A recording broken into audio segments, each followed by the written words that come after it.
Making fun of Florida feels like low-hanging fruit. Florida even physically looks like hanging fruit off this country. But is Florida misunderstood? Do we really deserve all the jabs we get? That's what we're going to talk about today.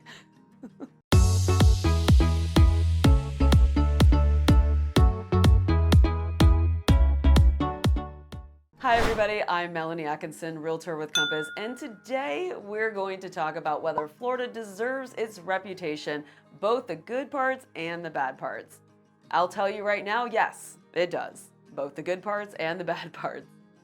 I'm going to go through some of the things I hear about Florida and tell you whether they're true or not.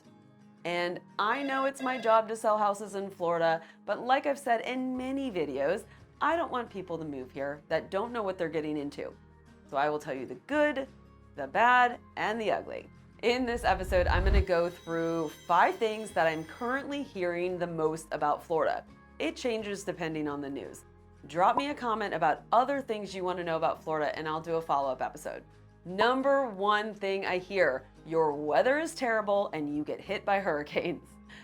Yes, Florida has been hit by hurricanes more than any other state.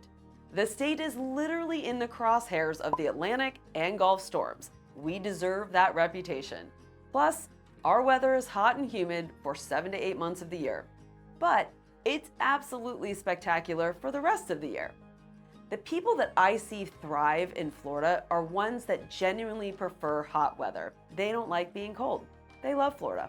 Number 2, the drivers in Florida are crazy.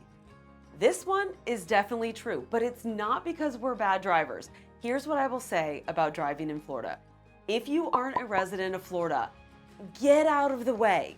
And I mean that with love and concern for your well-being. People that have lived in Florida for a long time are extremely good drivers because we have to be defensive drivers all the time. We know what we're doing and we know where we're going, but we are always navigating around people who are visiting and don't know their way around. And we understand that. Visitors are part of our world here and we welcome you. But we are not on vacation. We are working all day and we're trying to get home to our families. If you feel someone is aggressively driving around you, just get out of their way. They'll pass and it'll be over. But also, we are very fast drivers and I really have no excuse for that. Number 3, we're going to talk about politics here, which I am always hesitant to do, but it's important. What do I hear? Florida used to be a swing state and now it is solidly Republican. The short answer to that is yes, that's true. Here's the data. In 2024, over 39% of registered voters in Florida are registered Republicans, 31% are registered Democrats, and 26% are no party affiliation. Historically, Florida has always had more registered Democrats than Republicans until 2021, when that flipped. What was happening in 2021? COVID and the Great Migration, where we had tons of people moving to Florida. And I can tell you, because I worked with so many of them, that most of them were moving here because of the policies and politics in Florida at the time. So, post-COVID, we have millions of new residents who almost all leaned a particular way politically, and that really shows up in our registered voter numbers. I loved when Florida was a swing state. Our votes felt important. I don't think we're going to be a swing state for a long time. Number 4, Florida is God's waiting room. I really wanted this one to be wrong because in general, Florida feels younger and more vibrant to me than it did back in the 80s when I was a kid. But the data doesn't lie. It is, in fact, God's waiting room. Florida's population has steadily become older. Here's a fun fact. The number of Floridians over the age of 65 is more than the entire population of Louisiana. Now, part of that is due to the population in general living longer, but the numbers show that older people are moving here in droves. We have always been a retirement state and will continue to be. As a Gen X person, I will say that the Tampa area is a lot of fun and doesn't feel old. Plus, growth strategies for businesses and cities is to attract more young people. Hillsborough County, where Tampa is, has a median age of 37.9 years old, which is just under the national median. And Pasco County, which is a high-growth county just north of Tampa, was one of the only counties where the median age has come down in recent years. So, if you're younger and you want to live in a vibrant area of Florida, there are definitely places for you to go to.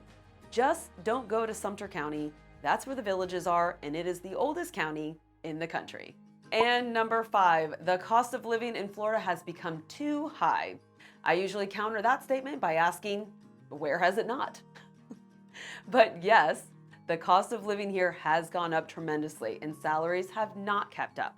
From surging home prices to insurance increases and property taxes being high because home values are high, living in Florida is expensive. It is not the bargain it used to be, which is a huge problem for people who have lived here for a long time. We were used to our prices being lower, but for the people moving here from more expensive states, Florida is cheaper and very affordable. Plus, all those older people moving here that I was just talking about, they're coming with all of their savings. The wealth migration to Florida is absolutely real. I recently did a whole episode on it. Now, one thing I do hear a lot from past clients that have moved from expensive states is that they thought they would save more money living in Florida than they actually do. Costs add up very quickly here. Now, I'm gonna add a quick little bonus one here because people love talking about Florida man. Why are there so many weird people and weird things that happen in Florida? I don't really know if we have more than, like, say, California, but Floridians don't really feel the need to ignore their weirdness. We kind of wear it like a badge of dishonor. True Floridians who have lived a long life in this swampland with alligators and mosquitoes and hurricanes, snakes, and snowbirds have earned the right to be weird. It may be embarrassing at times for us normal people who live here, but I will tell you, if shit ever goes down, there's no one I want more on my side than a crazy old Floridian. That stuff will be taken care of. Thank you guys for watching. This was a fun one for me. Would love to hear your comments. If you like this video, please hit that thumbs up and subscribe buttons. And if you didn't like this video, then hit the thumbs down button. I'll take any engagement I can get. And if you're looking for something else to watch on this channel, check out an episode I did about a year ago. It's called Why You Shouldn't Move to Florida. Why can't I remember that? It's literally 7 words. 1, 2, 3, 4, 5. Yeah. Okay. And if you're looking for something else to watch on this channel, check out an episode. Okay. And if you're looking for something else to watch on this channel, check out an episode I did about a year ago called Why You Shouldn't Move to Florida. I think it still applies very well and goes along with this video. Thank you guys so much for watching. I'll see you next time.